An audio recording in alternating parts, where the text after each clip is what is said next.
할렐루야. 오늘도 말씀으로 주님과 동행하고 계신 여러분을 주님의 이름으로 축복합니다.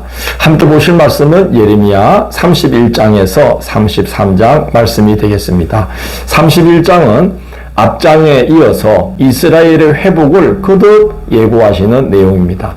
이렇게 거듭 말씀하시는 것은 반드시 회복된다는 것을 말씀하는 것이죠.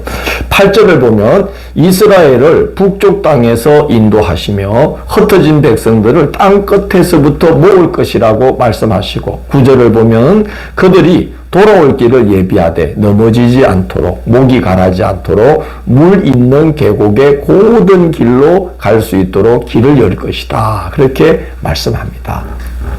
이스라엘을 다시 회복시키시되 각 세대가 저마다 즐거워하게 할 것이고, 또 자식을 잃었던 자들의 자녀가 돌아오는 기쁨을 보게 할 것이다 라고 여러 가지로 참 아름다운 그런 장면들, 회복될 장면들을 말씀으로 다 일일이 일러주십니다. 그리고 그 일이 있기까지 이스라엘이 진심으로 회개하며 죄를 뉘우치고 돌이키는 일이 먼저 있을 것이고, 그래서 그 회개하는 소리를 내가 들을 때에 내 창자가 덜 끌어서 내가 그들을 불쌍히 여기지 않고는 견딜 수 없게 될 것이다. 내가 그들을 반드시 불쌍히 여길 것이라고 말씀합니다. 29절에서 30절을 보면 하나님께서 어떤 새로운 그 은혜를 베푸시냐 하면요, 이렇게 기록되어 있습니다. 그때는 아버지가 신 포도를 먹었으므로 아들의 이가 시다하지 아니할 것이고 라고 말씀합니다. 그런 이제 말들을 하게 될 것이라고 말씀하는 거죠. 이 말은 뭐냐 하면은 그동안은 조상들의 죄까지도 대가를 다 치르게 하셨는데, 그래서 중벌을 지게 하셨는데 이제는 다시 그렇게 가혹한 벌은 내리지 않겠다는 약속입니다. 그때에는 영적인 회복도 동반될 것이라고 말씀합니다.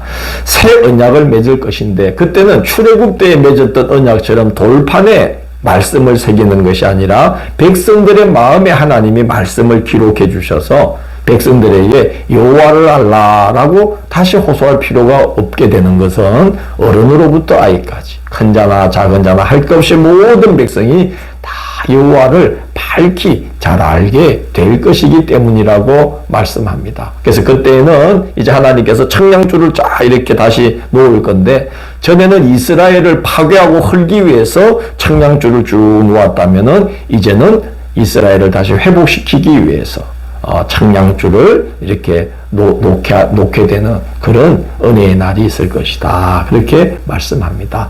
32장은 이스라엘 회복의 정표로서 예레미야에게 아나돗의 밭을 사게 하시는 내용입니다. 1절을 보면 그 일이 시드기야 왕 10째 해에 있었다라고 기록되어 있습니다. 이 말은요, 시드기야 왕 11째 해에 바벨론의 침공으로 예루살렘이 완전히 파괴되어 나라가 망하거든요. 그러니까 멸망을 1년 앞둔 때라는 거예요.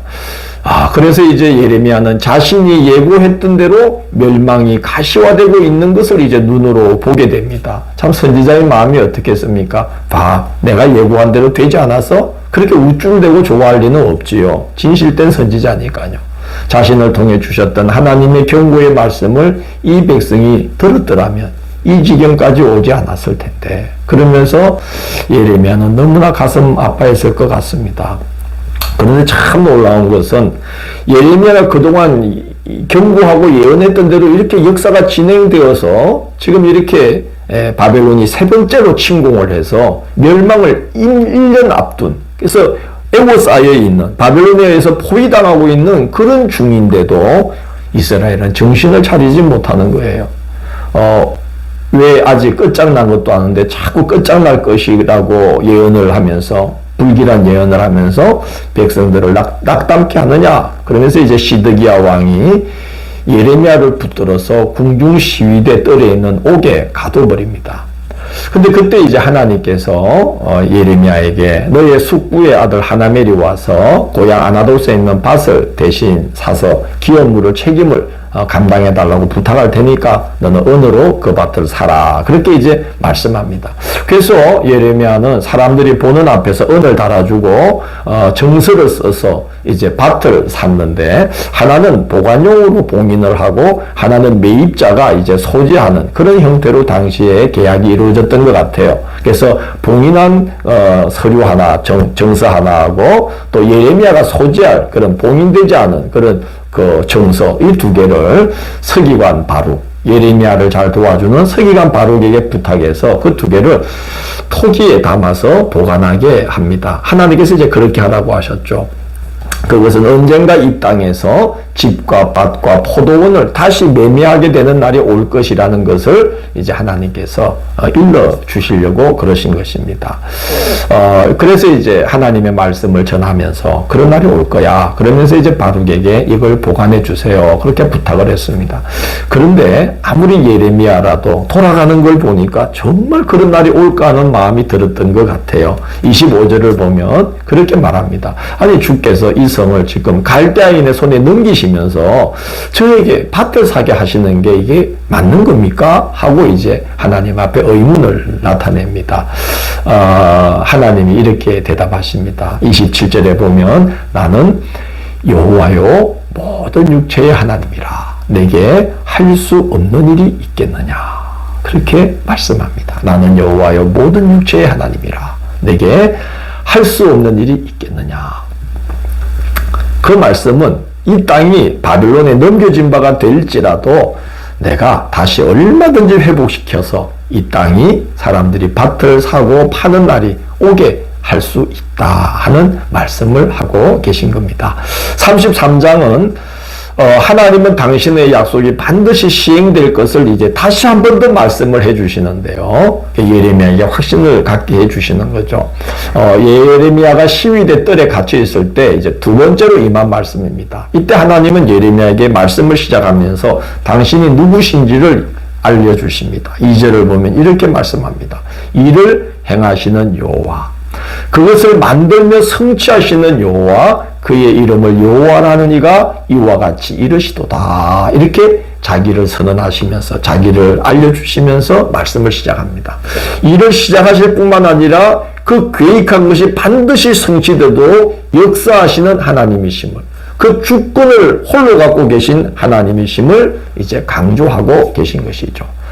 하나님은 처음과 끝, 알파와 오메가가 되시는 하나님이시죠. 그렇기 때문에 하나님께 부르짖으면 응답하시는데 사람으로서는 청량할 수 없는, 네가 알 수 없는 크고 은밀한 일을 네게 보일 것이다 라고 하나님은 말씀해 주십니다.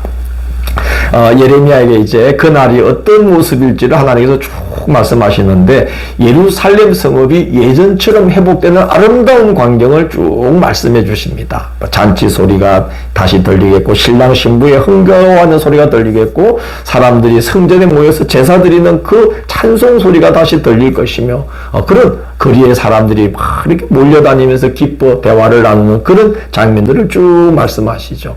이전이 회복된다는 게 대수롭지 않은 것 같지만 그 일상을 잃어버린 자들은 그 이전의 회복은 너무나 큰 소망이죠. 우리도 지금 코로나 때문에 늘 하는 말이 이전 일상이 회복되도록 뭐 이렇게 이야기하지 않습니까? 그 일상이라는 게 그렇게 복된 것이죠.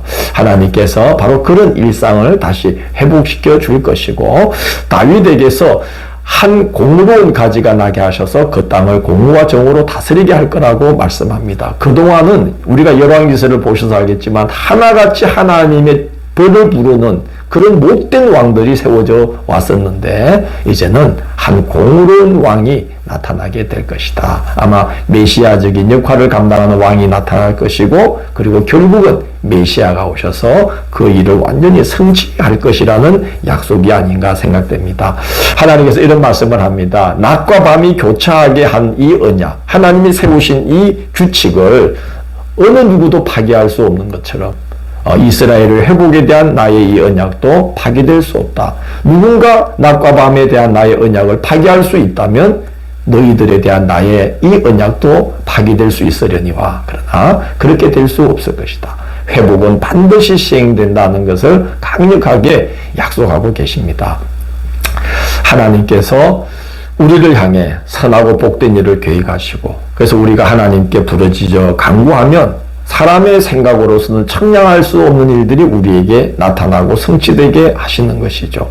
늘 믿음으로 간구하고 또 하나님께서 기뻐하실 기도를 올려드리면서 살아가는 하나님의 백성들이 되기를 원합니다. 내일 8월 19일 목요일은 예레미야 34장에서 37장을 두루마리를 모두 태웠더라 라는 제목으로 살펴보도록 하겠습니다. 오늘도 함께해 주셔서 감사합니다. 주님, 일을 행하시는 여호와, 그 일을 만들고 시작하고 또 성취하시는 여호와 하나님이심을 저희가 믿습니다.